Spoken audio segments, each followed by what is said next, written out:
안녕하세요. 오늘은 여러분께서 보내주신 자료죠. 치유와 신성한 연결, 발췌문을 좀 깊이 살펴보려고 합니다. 보니까 핵심 주제는 우리가 뭔가 더 큰 존재와 본질적으로 연결되어 있다는 생각, 그리고 우리 의지의 진짜 모습, 또 이 연결을 깨닫는 것에서 오는 치유, 뭐 이런 내용인 것 같아요. 네, 맞습니다. 이 글들은 우리가 보통 현실이라고 생각하는 거 있잖아요. 분리되어 있다, 한계가 있다, 이런 개념에 정면으로 도전하는 내용이에요. 오히려 우리의 근본 상태는 하나됨, 그리고 무한함이라고 제시하고 있죠. 그리고 흥미로운 점은 바로 이 치유가 필요하다고 느끼는 그 자체가 어떻게 보면 그 본래 상태로 돌아가는 첫걸음이다. 이렇게 말한다는 거예요. 아, 치유가 필요하다는 인식이 시작점이다. 네. 그럼 텍스트에서 말하는 신의 일부가 된다는 건 구체적으로 어떤 의미일까요? 이게 우리가 흔히 생각하는 그런 치유랑은 좀 다른 것 같기도 한데요? 네, 정확히 보셨어요. 여기서 말하는 치유는 단순히 몸이 아픈 걸 고친다기보다는 인식의 전환, 이걸 의미하는 것 같아요. 내가 그러니까 이 텍스트가 말하는 어떤 근원적인 존재와 원래는 하나였는데 그걸 잊고 있었다는 걸 깨닫는 거죠. 그래서 그 필요성을 인정할 때 비로소 그 본래에 연결된 사고방식으로 돌아가는 문이 열린다. 이렇게 보는 거예요. 그리고 어디서든 이 연결성을 회복하면 그게 곧 내 안에서도 회복되는 거다. 뭐 이런 논리고요. 왜냐면 내가 그 공유된 마음 안에 있으니까요. 그 연결성, 특히 하나됨과 무한함에 대한 부분은 읽으면서도 와, 정말 강렬하다 싶었어요. 당신은 우주에서 혹은 우주이신 신에게서 당신 자신을 제외할 수 있습니까? 이런 질문은 와, 진짜 큰 이야기네요. 그렇죠. 이건 뭐랄까 우리의 일상적인 경험과는 상당히 다르니까 받아들이기가 좀 어려울 수도 있어요. 근데 이 텍스트의 핵심 주장은 이거예요. 우리가 느끼는 한계나 분리감, 이게 사실은 환상이라는 거죠.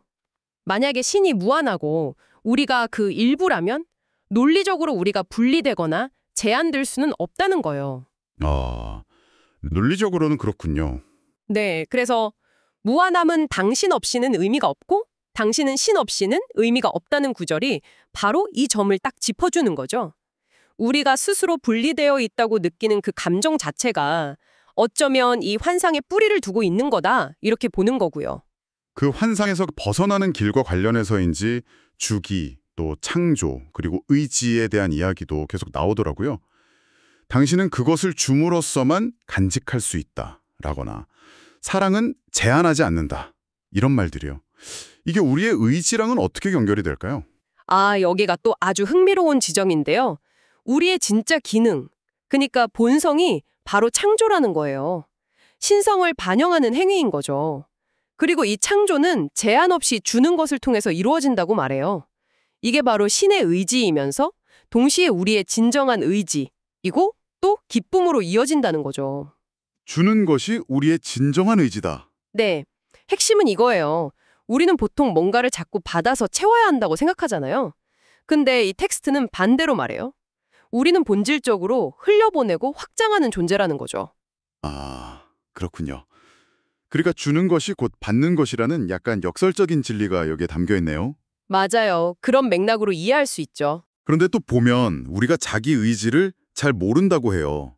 신의 의지랑 내 의지가 다르다고, 충돌한다고 믿기 때문에 스스로 부정하기 때문이라는데 이 믿음이 당신의 모든 질병과 모든 두려움이다. 와, 이건 정말 강한 표현인데요. 네, 여기서 말하는 부정이라는 개념이 상당히 중요해요. 이 텍스트의 관점에서 보면 에고라는 게 우리가 보통 생각하는 자존심 이런 거라기보다는 스스로 분리되어 있다고 믿는 마음의 부분? 약간 이런 의미로 쓰이는 것 같아요. 아, 분리되어 있다고 믿는 마음. 네, 그래서 이 에고 때문에 신의 의지가 마치 외부에서 나를 강요하는 것처럼 느껴지게 된다는 거죠. 하지만 이 텍스트는 단언해요. 신의 의지는 외부적인 힘이 아니라 바로 우리의 진정한 의지 그 가체라고요. 생명, 창조, 영원함 이런 것들이요. 우리가 느끼는 두려움이나 질병은 결국 이 진실을 외면하고 우리 안에 있는 빛을 스스로 부정하는 데서 온다. 이렇게 설명하는 거죠. 와, 깊네요. 그럼 이 진짜 의지를 우리가 어떻게 다시 알아챌 수 있을까요? 부정에서 벗어나서요. 텍스트에서는 우리 안의 목소리, 성령, 의식료하라는 이야기가 나오는 것 같던데요. 네, 맞아요. 성령이 여기서 등장하는데 이 성령은 우리의 진정한 의지를 기억하고 우리 편에서 말해주는 어떤 내면의 안내자, 신을 위한 음성 같은 역할로 그려져요. 그래서 이 내면의 지침, 이 음성을 신뢰하는 것이 우리가 스스로 만든 분리의 환상이나 부정을 넘어설 수 있도록 돕는다는 거죠. 결국 다시 처음 이야기했던 치유 개념으로 돌아오는 거예요. 치유는 당신의 의지가 그분의 의지임을 인식하는 시작이다. 그러니까 이 공유된 의지를 깨닫는 것이 곧 하나됨을 회복하는 과정이고 그게 바로 치유다라는 거죠. 자, 그럼 이 모든 이야기들이 지금 듣고 계신 당신에게는 어떤 의미로 다가올까요?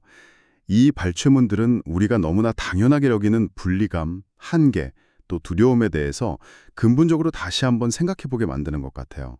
우리의 본성은 사실 분리된 게 아니라 하나이고 제한된 게 아니라 무한하며 또 우리의 진짜 의지는 신성한 의지와 다르지 않다는 거죠. 여기서 말하는 치유는 결국 이 진실을 다시 발견해 나가는 여정, 그 자체인 것 같습니다. 네, 중요한 건 이게 단순히 머리로만 이해하는 걸 넘어서는 문제라는 점이에요. 예를 들어 주는 것이 곧 간직하는 것이라는 통찰이 실제 내 삶에서는 어떻게 나타날 수 있을까 이런 걸 생각해 보는 거죠. 어쩌면 우리가 느끼는 가장 깊은 불안감조차도 사실은 우리 자신의 진짜 모습, 그 힘에 대한 오해에서 비롯된 것일 수도 있다는 그런 가능성을 열어주는 것 같아요. 마지막으로 이 내용에 비추어서 혼자 한번 곱씹어볼 만한 질문 하나 던져드릴게요. 텍스트에서 부정은 알지 못함을 의미한다고 했잖아요.